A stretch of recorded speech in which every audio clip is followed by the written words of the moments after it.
Assalamualaikum warahmatullahi wabarakatuh. Perkenalkan, nama saya Muhammad Noval Amin. Saya dari Prodi Pendidikan Sejarah dan Sosiologi. Saya akan mempresentasikan tentang hasil tugas kami yang berjudul Aplikasi Bahasa Indonesia Keilmuan. A. Laporan penelitian. 1. Latar belakang. Latar belakang adalah dasar atau titik tolak untuk memberikan pemahaman kepada pembaca mengenai apa yang ingin disampaikan dengan data atau fakta yang mendukung. Latar belakang yaitu uraian dari suatu paragraf yang menjelaskan tentang alasan mengapa suatu karya ilmiah dibuat.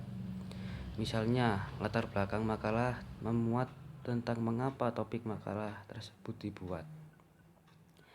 Isi latar belakang. 1. Alasan rasional yang membuat penelitian itu menarik untuk diteliti. Yang kedua, gejala-gejala kesenjangan yang terdapat di lapangan. 3. Pendekatan untuk mengatasi masalah dari sisi kebijakan dan teoritis. Cara membuat latar belakang. Kondisi ideal mencakup keadaan yang diharapkan terjadi. Kondisi ideal ini lebih bisa dituangkan pada bentuk visi dan misi yang ingin diraih. Kedua, kondisi faktual yang merupakan kondisi yang terjadi saat ini, menceritakan situasi yang menjadi keresahan atau masalah hingga menjadi dasar dilakukannya suatu penelitian maupun kegiatan yang dilatar belakangi. Yang ketiga, solusi merupakan saran singkat atau penawaran penyelesaian pada masalah yang dialami belum langkah lebih lanjut ke pokok pembahasan. Yang kedua, perumusan masalah. Rumusan masalah adalah bagian penting dalam makalah atau laporan. Dengan adanya rumusan masalah dalam sebuah makalah atau laporan, maka akan menjawab permasalahan. Jenis rumusan masalah itu 1. Rumusan masalah deskriptif. Kedua, rumusan masalah komparatif. Yang ketiga, rumusan masalah asosiatif. Yang ketiga, tujuan penelitian. Tujuan penelitian adalah pernyataan mengapa penelitian dilakukan. Tujuan penelitian untuk mengidentifikasi atau menggambarkan suatu konsep, untuk menjelaskan, memprediksi situasi solusi untuk situasi yang menunjukkan jenis studi yang akan dilakukan. Tujuan penelitian dibagi menjadi 3 macam, yaitu 1. Eksploratif, kedua verifikasi, yang ketiga development. Cara membuat tujuan penelitian. 1. Untuk membuat tujuan penelitian kita harus kembali melihat rumusan masalah. Yang kedua, mencari kata operasional yang tepat untuk menjawab rumusan masalah yang ada. Yang keempat, manfaat penelitian. Manfaat penelitian merupakan keuntungan atau potensi yang dapat diperoleh oleh pihak-pihak tertentu setelah suatu penelitian diselesaikan. Oleh karena itu, dalam manfaat penelitian ini harus diuraikan secara terperinci. Manfaat atau apa gunanya hasil penelitian nanti. Fungsi manfaat penelitian. 1. Mempermudah dalam mencapai tujuan yang diharapkan. Yang kedua, sebagai pemberi rekomendasi. Yang ketiga, sebagai alat perencanaan untuk melakukan kegiatan selanjutnya. Yang keempat, dapat mengatasi atau menjawab persoalan-persoalan yang dihadapi. Kelima, kajian pustaka.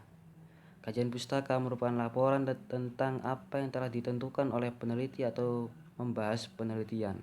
Kajian penting yang berkaitan dengan masalah yang biasanya dibahas sebagai subtopik yang lebih rinci agar lebih mudah dibaca. Kajian pustaka dalam suatu penelitian ilmiah merupakan suatu bagian penting dari seluruh langkah-langkah metode penelitian. Kajian pustaka di berbagai penelitian yaitu 1. Kuantitatif, kualitatif, dan perujukan pengutipan. Yang keenam, metode penelitian.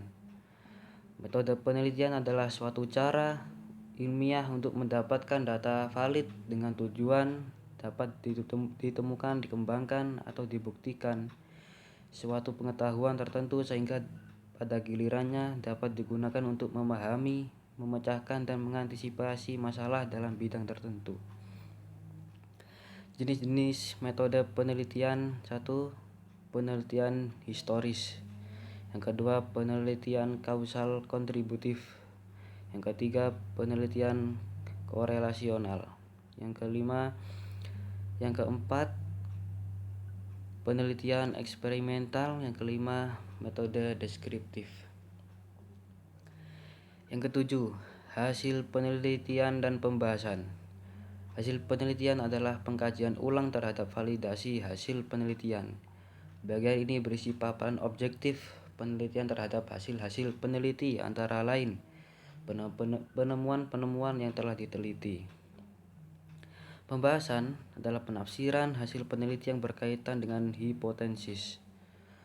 Apabila terdapat hipotesis, maka pada bagian ini juga dijelaskan proses pengujian hipotesis beserta hasilnya. Pembahasan digunakan untuk mengemukakan analisis dan ulasan terhadap hasil peneliti yang diarahkan untuk mendapatkan kesimpulan guna memenuhi tujuan penelitian. Aspek-aspek penyusunan pembahasan dan penelitian. 1. Aspek kajian teoritis. Yang kedua, aspek kajian empiris. Yang ketiga, aspek kajian hasil. Yang kedelapan, simpulan dan saran. Kesimpulan adalah pernyataan singkat, jelas, dan sistematis dari seluruh hasil analisis pembahasan dan pengujian hipotesis dalam sebuah penelitian. Saran adalah usul atau pendapat dari seseorang peneliti yang berkaitan dengan pemecahan masalah yang terjadi objek peneliti atau kemungkinan penelitian lanjutan. Demikian presentasi dari kami. Apabila ada salah kata, saya mohon maaf yang sebesar-besarnya. Saya akhiri. Wassalamualaikum warahmatullahi wabarakatuh.